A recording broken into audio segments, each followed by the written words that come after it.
Price action trading పై అశోక్ దేవనం ప్రియ conduct చేసే webinar కోసం ఈ నెంబర్ కి కాల్ చేయండి. నమస్తే, వెల్కమ్ టు సుమన్ టీవీ. నేను విష్ణు. ప్రస్తుతంతో పాటు ప్రముఖ స్టాక్ మార్కెట్ అనలిస్ట్ రామచంద్రమూర్తి గారు ఉన్నారు. వారితో మాట్లాడదాం. సార్ నమస్తే. సార్ రామచంద్రమూర్తి గారు. నమస్తే విష్ణు గారు. సార్ రామచంద్రమూర్తి గారు, మనందరికీ బాగా సుపరిచితమైన, అందరికీ తెలిసిన ఒక పెద్ద కంపెనీ త్వరలో మన ఇండియన్ స్టాక్ మార్కెట్లోకి ఐపీఓగా అడుగు పెట్టబోతోందని మనకి ప్రముఖంగా వార్తలు వినిపిస్తున్నాయి. మేబీ మీరు కూడా చదివే ఉంటారు. ఏంటి అసలు ఆ కంపెనీ ఏంటి, కంపెనీ వివరాలు ఏంటి, సెబీకి కూడా పత్రాలు పెట్టినట్టుగా కూడా మనం వార్తలు వింటున్నాం. ఏంటి సార్ అసలు?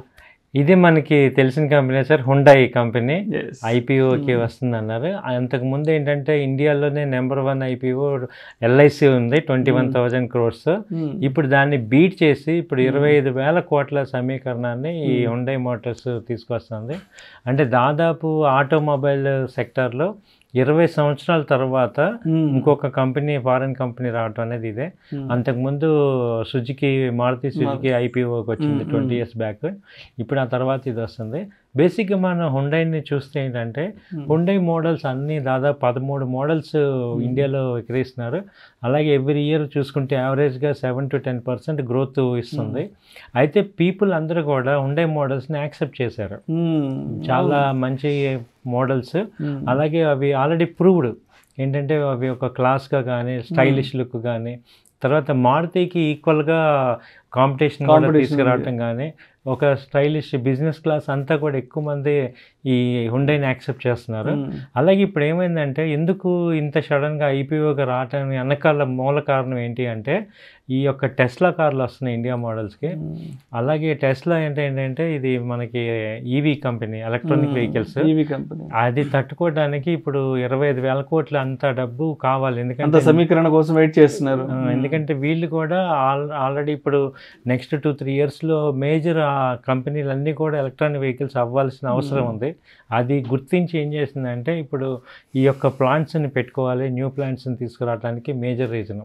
ఎందుకంటే టెస్లా ఇండియాలోకి రావటం అనేది జరుగుతుంది కాబట్టి 1-2 yearsలో దానికి తగ్గట్టుగా ఇది తట్టుకోవాలి, దానికోసం అని ఇంత మూలధనాన్ని సేకరిస్తున్నారు 25,000 కోట్లు. ఎందుకంటే ఈవీ ప్లాంట్లు పెట్టాలి, ప్లస్ ఈ న్యూ మోడల్స్ అన్నీ కూడా ఈవీ కింద కన్వర్ట్ చేయాలి, ఎలక్ట్రిక్ వెహికల్స్ కింద కన్వర్ట్ చేయాలి. ఆల్రెడీ ఒక మోడల్ ఉంది ఇది హుండైది, అది కూడా హైయెస్ట్ కాస్ట్ 25 lakhs అలా ఉంది.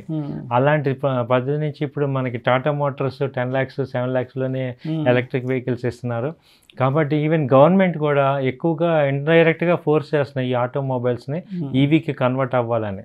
కాబట్టి ఏంటంటే ఇవన్నిటిని దృష్టిలో పెట్టుకొని హుండై కంపెనీ ఆఫర్ ఇస్తుంది.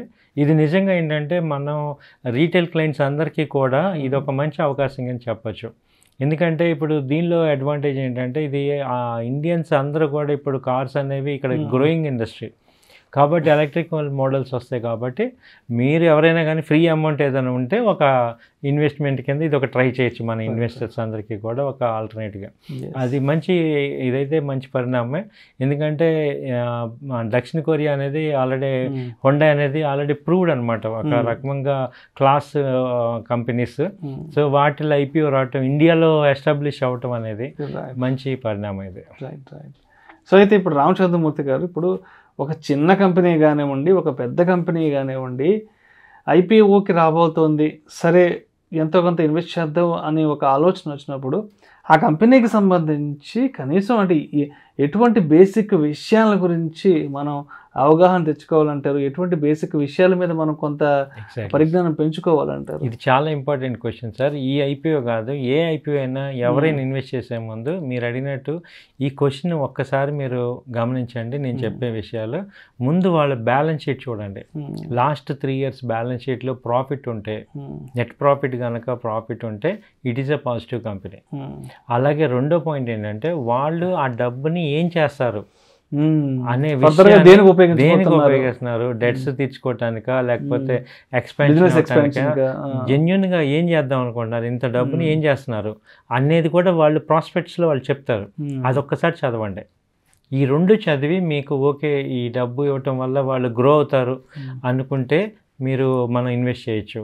లేకపోతే చాలా మంది ఏంటంటే డెట్స్ని తగ్గించుకోవడానికి, వాళ్ళ అప్పులు తీర్చుకోవడానికి ఎక్కువ మంది చేపెట్టి వాళ్ళ డెట్స్ తీర్చుకోవటం కానీ, లేకపోతే ఇవన్నీ ఎక్కువ ఇలాగే ఉంటాయి, బ్యాడ్ డెట్స్ రైట్ ఆఫ్ చేసుకోవటం కానీ, అలాగే ప్రొడక్ట్స్ని హై కాస్ట్లో కొన్నదాన్ని అడ్జస్ట్మెంట్ చేసుకోవటం కానీ, ఇవన్నీ మీకు బ్యాలెన్స్ షీట్లో మనకు కనపడుతుంటాయి sir. Profit loss statement, balance sheet చూసుకుంటే ఆ కంపెనీ యొక్క ఏంటనేది తెలుస్తూ ఉంటుంది. అలాగే రివ్యూస్ కూడా చదవండి, ఇంటర్నేషనల్ రివ్యూస్ కానీ స్టాండర్డ్ రివ్యూస్ ఉంటాయి వాటి మీద ఏంటనేది. సో ఇవి చదవటం ద్వారా మీకు ఒక ఎడ్యుకేషన్ అనేది వస్తుంది. రైట్. అండ్ అదేవిధంగా ఒక కంపెనీ ఐపీఓకి రాబోతుంది అన్నప్పుడే కొనేసుకోవాలా, లేదంటే ఒక 2-3 months వెయిట్ చేసి సిచ్యువేషన్ని కొంత మనం పరిజ్ఞానాన్ని అర్థం చేసుకుని సెకండరీ మార్కెట్లో కొనుక్కోవడం బెటర్ అంటారా? దీనికి ఆన్సర్ ఏంటంటే సార్, ఇప్పుడు హుండై ఇలాంటి కంపెనీలు అనుకోండి, ఆల్రెడీ ప్రూవ్డ్, లాస్ట్ 20 years నుంచి they proved market leaders mobile ఇది ఆటోమొబైల్ సెక్టర్ లో. వీటికి అసలు ఆలోచించాల్సిన అవసరం లేదు. ఐపీఓలో మీకు అలాట్ అయిందంటే మీ అదృష్టం అన్నట్టు. జస్ట్ లైక్ డీమార్ట్ ఒకటి ఎలా వచ్చిందో వి ప్రూవ్డ్ అనమాట. ఇప్పుడు కొత్త కంపెనీలు కనుక వచ్చేటప్పుడు, స్టార్ట్అప్స్ ఇలాంటివి వచ్చినప్పుడు మీరు హడావుడి పడాల్సింది ఏమి లేదు. మీరు అన్నట్టు 2-3 నెలలు వెయిట్ చేసినా కూడా మనం చూసుకోవచ్చు. ఎందుకంటే ఒకసారి లిస్టింగ్ అయినప్పుడు ఈ బ్యాకప్, ఈ ప్రైవేట్ ఈక్విటీ వీళ్ళందరూ, ఇప్పుడు నైకా ఉంది, ఐపీఓ రేట్కి ఇప్పటికీ చూసుకుంటే ఎక్కడ అసలు సంబంధమే లేదు.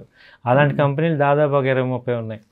కాబట్టి మనం ఇప్పుడు తొందరగా ఇప్పుడు మనం అలాంటి కంపెనీలు కనుక మన ఐపీఓలో కొనాలి హర్రీగా అంటే పప్పులో కాలేసినట్టే.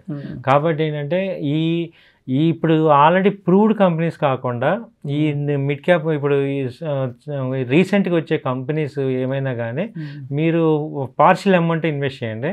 మార్కెట్లో వచ్చాక ఒక 2-3 నెలల తర్వాత వాటి యొక్క ప్రూవ్ అయ్యాక తీసుకోవటం కూడా మంచి అవకాశం.